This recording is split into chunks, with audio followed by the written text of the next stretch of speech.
Hey guys, it's Danny. Welcome back to my channel. For today's video, I'm going to be sharing how to assemble an envelope flipbook. Now my envelopes are a little bit bigger than 6 by 4 inches. They are designed to hold a 6 by 4 card, but you can use whatever size envelopes you have. I created these myself with my We Are Memory Keepers envelope punch board, and if you have one of these and you want to learn how to make your own envelopes, I do have a tutorial that walks you through the entire process, and I will leave a link to that down below. But you can use pre-made envelopes like store-bought ones if you want, or if those are what's in your stash, go ahead and use those. This whole thing will still work the same. So what you'll want to do first is get your envelopes and arrange them in the order that you will want them to be in your flip book. So this first one will be the front cover, this one will be the second page, this one will also be the back cover, so keep that in mind if that matters to you. This will be the third one, the fourth one, and then this will be the most interior page.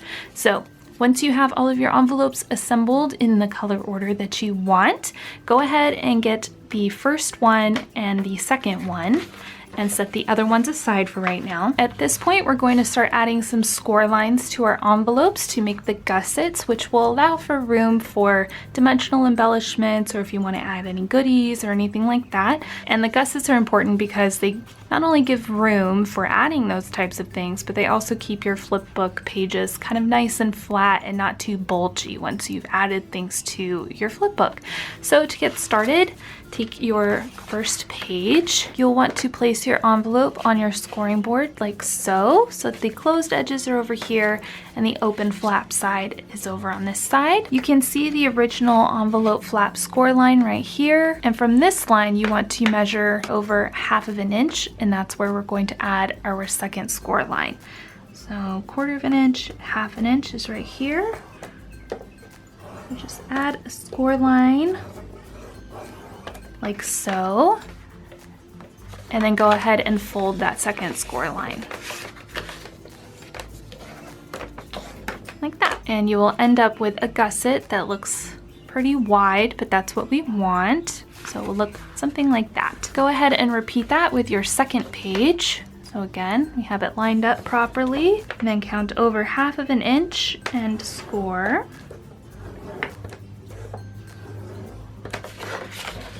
And then go ahead and fold that as well. The next step is to start assembling our flipbook. So take your first page and slide it into your second page. So this will be what the front of my envelope flipbook looks like once I get it assembled.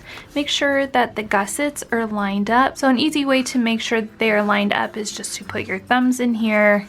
Make sure everything is really flat. So once you're sure that everything is lined up nicely, I like to flip over the first page like so and then add some adhesive along here. I'm using the Tombow Extreme adhesive because it will not move, which is what I prefer. And then you just flip over the flap, and I'm going to add some more adhesive right here because I don't want this flap to be flopping around.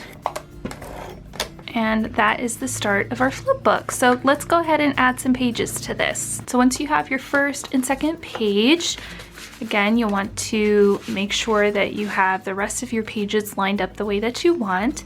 And the trick with this envelope flipbook and the gussets is to make sure that the gusset width is decreasing in size the further into your flipbook you get. So the outermost pages have the widest gusset, and then the innermost one will have the smallest gusset. So keep that in mind. I'm going to set aside these pages for just a moment, and we're going to start adding the gussets to the rest of our pages. So for the next page in our flipbook, we're going to line it up the same exact way on our scoring board, and we're going to score at 3/8 inch this time.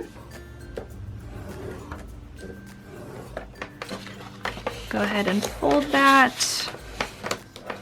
So set that aside, grab the next page, and for this one we want our gusset to be at 1/4 inch. Like so.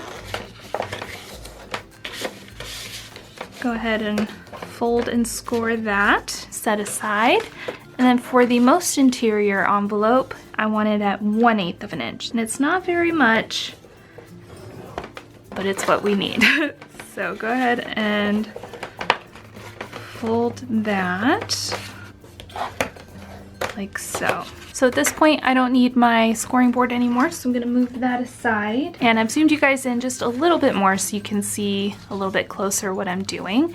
So again, our first page, our second page, grab your third page. Here you can see my gusset. And what you want to do is line up the bottom edge of your second page with this new scored line that we made. That way you maintain your gusset. So it will be like that, which is what we want. So go ahead and add some adhesive along here, and then we'll line this up and get it put together.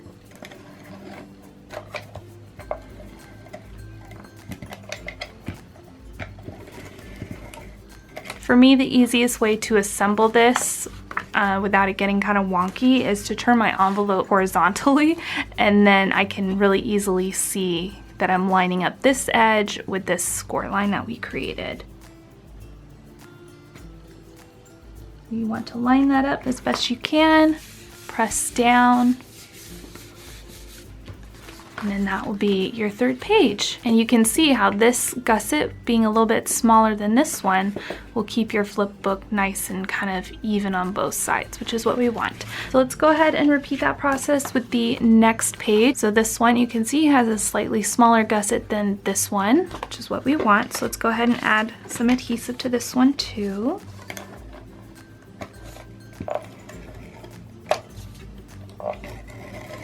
So it's important when you're applying the adhesive to only apply it to the triangular portion of the flap. Try to keep the adhesive off of this gusset area. We don't want it there. Again, I'm just going to line this up, making sure that the bottom edge of the previous envelope is in line with that top gusset mark that we made. Press it down, and then we have one more page. So let's go ahead and put the smallest page on our book.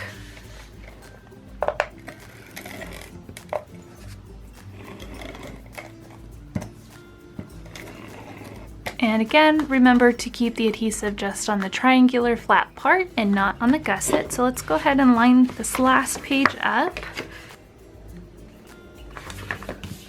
So this is the finished envelope flip book. I think it turned out super cute. Of course, you could put some panels or something on here to cover up these kind of flappy pages if you don't like those. And at this point, you can go ahead and start decorating it and adding whatever you want to it. It can also go this way if you prefer. I think this turned out really fun. You can see that there's lots of room here for goodies and dimensional embellishments and things. And that is it for today's video. I hope you guys enjoyed this step-by-step tutorial. Please let me know down below if you give it a try. If you create your own project and share it on Instagram or here on YouTube, please leave a link down below so I can check it out. I would love to see your guys' projects inspired by this tutorial. That is it for today. Thank you guys so much for watching. Please subscribe if you're not already, and I will see you guys in my next video. Bye!